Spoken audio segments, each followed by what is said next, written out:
प्रिय साथियों नमस्कार। आज के इस वीडियो सेशन में हम लोग legal framework of regulation of bank के बारे में डिस्कशन करेंगे।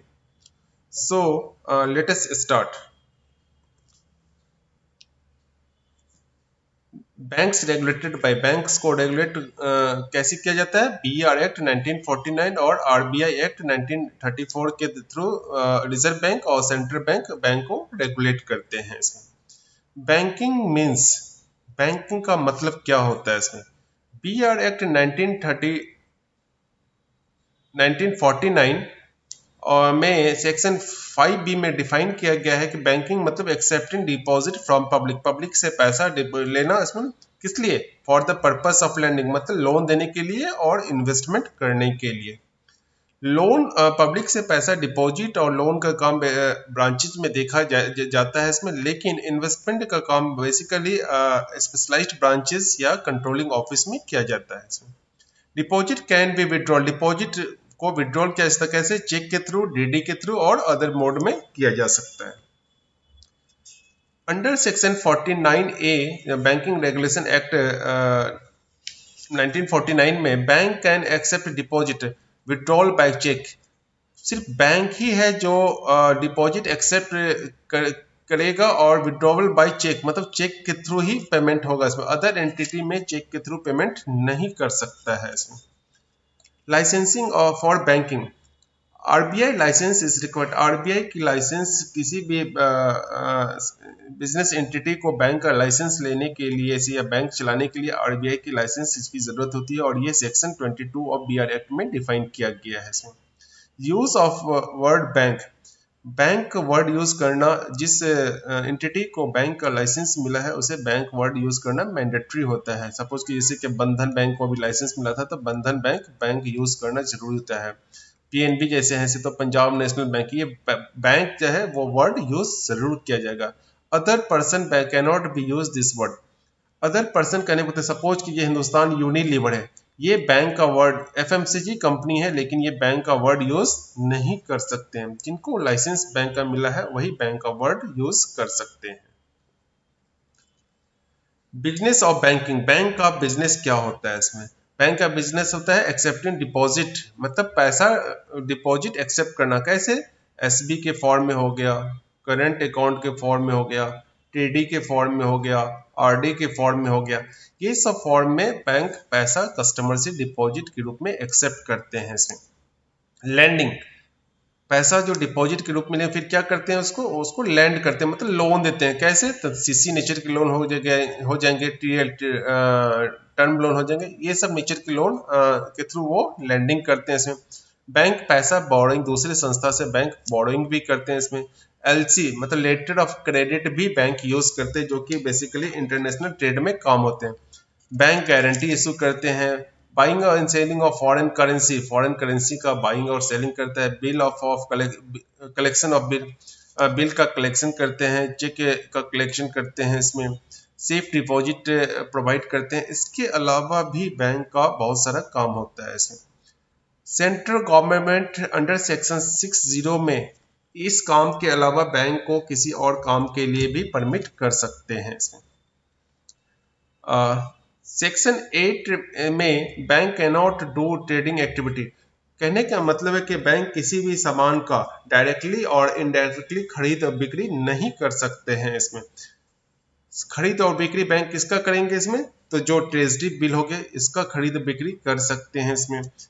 डेटेड गवर्नमेंट सिक्योरिटीज हो गया, इसका खरीद बिक्री कर सकते हैं। बॉन्ड्स हो गए, इसका खरीद बिक्री कर सकते हैं, लेकिन गुड्स का खरीद बिक्री बैंक सेक्शन 8 के तहत नहीं कर सकते हैं।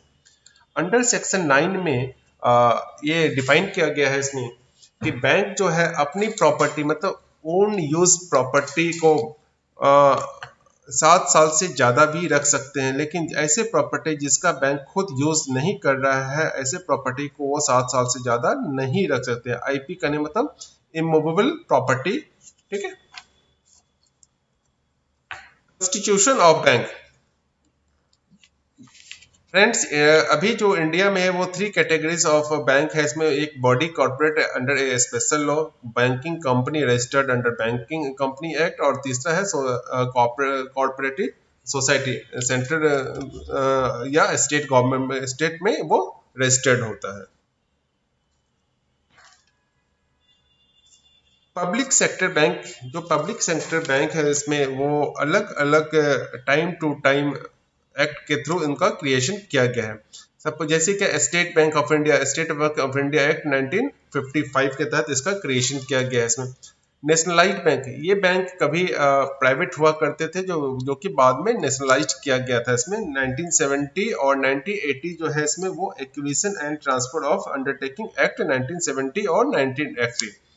1969 में फ्रेंड्स 14 बैंक का नेशनलाइजेशन किया गया था और 1980 में 6 बैंक का नेशनलाइजेशन किया गया था इसमें। अभी जो इंडिया में वर्तमान में 12 नेशनलाइज्ड बैंक अभी वर्क कर रहे हैं।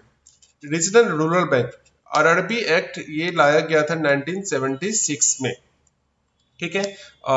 किसके रिकमेंडेशन पे? नरसिम्हा कमेटी के रिकमेंडेशन पे लाया गया है था इसमें। बेसिकली इस बैंक को लाने का मेन उद्देश्य जो था वो credit flow for agriculture and rural sector में क्रेडिट का फ्लो करना था इसमें।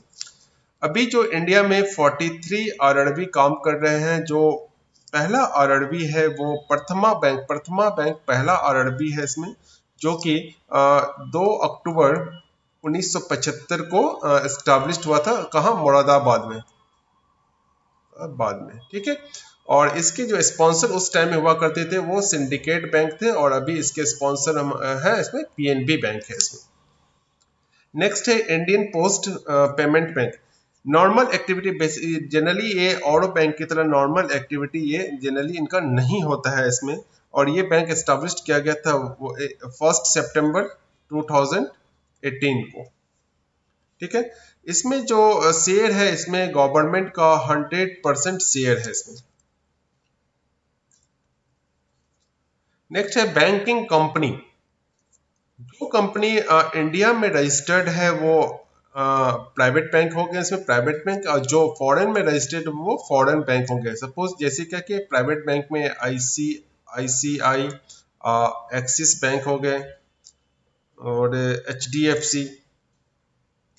फॉरेन में जो बैंक रजिस्टर्ड है वो फॉरेन बैंक कहलाएंगे, जैसे हो गया HSBC, city bank, standard chartered bank, ठीक है। कोऑपरेटिव बैंक, एक से अधिक स्टेट में जो कोऑपरेटिव बैंक रजिस्टर्ड है वो एक से अधिक जो स्टेट में कोऑपरेटिव बैंक है वो सेंट्रल एक्ट के तहत काम करेंगे, और जो सिंगल एक ही किसी स्टेट में कोऑपरेटिव बैंक है वो स्टेट एक्ट के तहत काम करेंगे। बैंकिंग रेगुलेशन एक्ट 1949, ठीक है।